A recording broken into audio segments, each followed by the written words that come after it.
শত সংশয় এবং নিরাপত্তা ব্যবস্থাকে নিয়ে প্রশ্ন তোলার সত্ত্বেও পিএসএল এর ফাইনাল খেলা অনুষ্ঠিত হল পাকিস্তানের লাহোরের গাদ্দাফি স্টেডিয়ামে।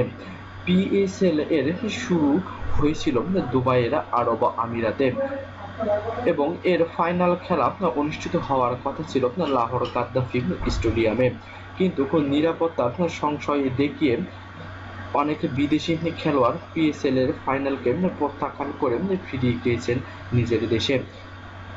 এজন্য বিদেশি কথা পূরণের জন্য বাংলাদেশ থেকে নেওয়া হয়েছিল এনামুল হক বিজয়কে।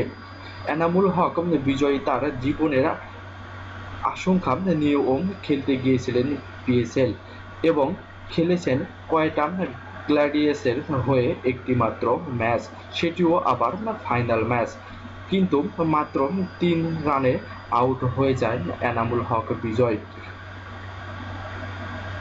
সুযোগ পেয়েও কাজে লাগাতে পারেননি এনামুল হক বিজয়, কিন্তু তার 3 রানের বিনিময়ে 50 লাখ টাকা তার অ্যাকাউন্টে গুনতে হয়েছে কোয়েটা গ্ল্যাডিয়ার্স এর মালিক পক্ষকে।